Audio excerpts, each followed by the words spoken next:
আপোনাৰ মই ধান আছে ইয়াত অকল মাকৈ নাই বাৰু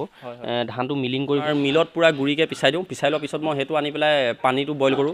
পানীটো বইল কৰি তাত সেইটো দি দিওঁ দিয়াৰ পিছত মই যেতিয়া কৰা লাগে 17 টকামান পৰি যায়গৈ মানে 10 কুইণ্টেল হৈ পেলাই 17,000 বা 20,000 নমস্কাৰ বন্ধুসকল দত্ত ফাৰ্মিং চেনেলটোলৈ আপোনালোকক স্বাগতম জনাইছোঁ আজিৰ ভিডিঅ'টোৰ জৰিয়তে জানোৱা হওক কম খৰচতে কিদৰে ঘৰতে দানা প্ৰস্তুত কৰিব পাৰি বন্ধুসকল ভিডিঅ'টো শেষলৈকে চাই থাকিব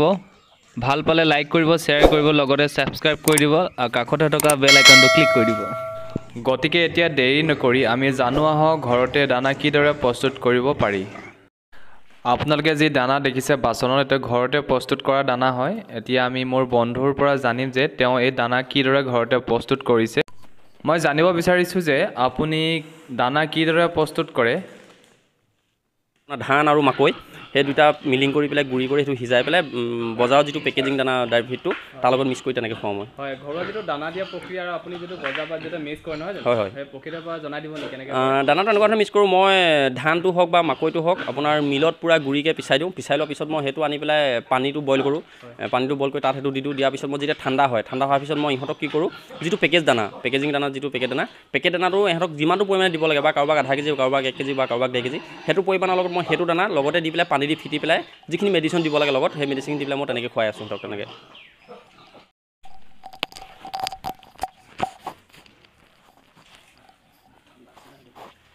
এই যিটো আপুনি দানা যিটো আপুনি দেখাইছে হয় এইটো আপুনি এইটো ঘৰুৱা দানা নে এইটো ঘৰৰ দানা এইটো আপোনাৰ মই ধান আছে ইয়াত অকল মাকৈ নাই বাৰু ধানটো মিলিং কৰি পেলাই গুৰি হৈ যোৱাৰ পিছত মই যেতিয়া পানী বইল কৰি সিজাওঁ সিজোৱাৰ পিছত আপোনাৰ ঠাণ্ডা হোৱাৰ পিছত এনেকুৱা হৈ যায় এইখিনিৰ লগত মই ড্ৰাই ফ্ৰুটটো পেকেট দানাটো মিলাই খুৱাওঁ মানে হয় ইয়াত কিনাও দানা আছে নহয় ইয়াত কিনা দানা বৰ্তমান ইয়াত কিনা দানা নাই কিনা দানাটো এক্সট্ৰাকৈ আছে যেতিয়া আমাৰ সিহঁতক দিব সময়ত আমি মিক্স কৰি পেলাই দিওঁ এইটো অকল ধানহে আছে ইয়াত হয় ধানটো মই মিলত পিছাই দিওঁ হয় লগতে মেডিচিন দেখিছোঁ এইখিনি কি হয় জানো এইটো আপোনাৰ কেলছিয়াম বুলি কয় অষ্টভেট কোম্পানী ভাইবেকৰ কি ভাইবেক কোম্পানীৰ অষ্টভেট হয় কেলছিয়াম এইটো কেতিয়া কেতিয়া ব্যৱহাৰ কৰা হয় এইটো আপোনাৰ এইটো আপুনি ব্যৱহাৰ কৰি থাকিব পাৰে একো অসুবিধা নাই বা সপ্তাহত আপুনি এদিন খুৱাওঁ বুলি ক'লে একো নাই বা 2-3 দিনৰ মূৰে মূৰে খুৱাওঁ বুলি ক'লে একো নাই এইটো আপোনাৰ কেলছিয়ামৰ কাৰণে হয় তাৰপৰা এইটো আপোনাৰ মিলাইন মিক্সাৰ এইটো সেই ভাইবেক কোম্পানী হয় ইয়াৰ পেকেটটো একচুৱেলি ক'ৰবাত পৰি গ'ল দেখা নাই আপোনাৰ ক'ত আছে এইটো আপোনাৰ মিনাইল মিক্সাৰ আৰু এইটো হ'ল আপোনাৰ লিভাৰ যেতিয়া আমি পেলুড্ৰপ ইউজ কৰোঁ পেলুড্ৰপ ইউজ কৰাৰ পিছত আমি লিভাৰটো খুৱাওঁ তাৰপৰা এইটোও ঠিক আপোনাৰ লিভাৰে হয় এইটো আপোনাৰ ভাইবেক কোম্পানীৰ বুটন এইটো লিভাৰে হয় বুটন হয় হয়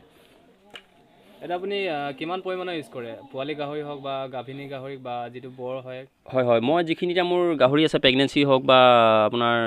চেউৰী হওক যিখিনি আপোনাৰ বৰ আছে তাহাঁতক মই এইটোত আপোনাৰ 40 ml কৈ দিওঁ এটা গাহৰিক তাৰপৰা এইটো লিভাৰটো দেখিছে ঠিক তেনেকৈ লিভাৰটো 10 ml বা 8 ml মানে ৱেটটো চাই পেলাই এই লিভাৰটো তেনেকৈ দিওঁ মিনাৰেল মিক্সাৰটো ঠিক তেনেকৈ এটা গাহৰিক 1 চামুচ বা কোনোবা এটাক 1.5 চামুচ তেনেকুৱা ধৰণে ইউজ কৰোঁ আৰু বুটনটো লিভাৰ হয় এইটো সেই তেনেকৈ আপোনাৰ 8 ml 10 ml 5 ml কাক কেনেকৈ কি ধৰণে দিব লাগে হয় লগতে জানিব বিচাৰোঁ আপুনি পেলুৰ কাৰণে কি কি মেডিচিন আপুনি ব্যৱহাৰ কৰে হয় পেলুৰ কাৰণে এইটো দেখিছে এইটো আপোনাৰ বেণ্ডাগাইন বুলি কয় এইটো আপোনাৰ সৰু বটল বাৰু বেণ্ডাগাইনটো মই ইউজ কৰোঁ পেলুৰ কাৰণে তাৰপৰা পোৱালিবিলাকক মই ফেণ্টাছ প্লাছ বুলি এটা আছে সেইটো খুৱাওঁ 10 দিনত খুৱাওঁ বা 20 দিনত খুৱাওঁ বা মাহেকৰ মূৰতো খুৱাওঁগৈ তেনেকুৱাকৈ ধৰণৰ পেলু দৰৱটো মই ইউজ কৰোঁ কিমান দিনলৈকে খুৱাব লাগে পেলু দৰৱটো আপোনাৰ একচুৱেলি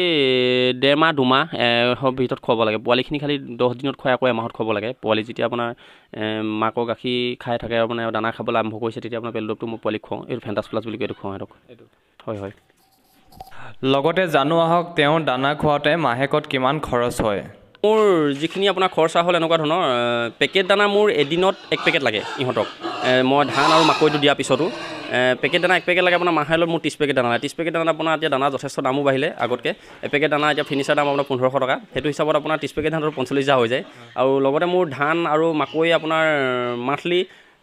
10 কুইণ্টেলমান ধান আৰু মাকৈ মিলাই পিনে 10 কুইণ্টেলমান লাগে সেইটো আপোনাৰ এতিয়া মাকৈ যথেষ্ট ধানো তেনেকৈ আপোনাৰ মিলিং কৰা লাগে 17 টকামান পৰি যায়গৈ মানে 10 কুইণ্টেল হৈ পেলাই 17,000 বা 20,000 মান টকা হৈ পেলাই আহে মিনিমাম আপোনাৰ 65 মান আহে মানে অকল খোৱাটোত মানে মেডিচিনখিনি বেলেগ মানে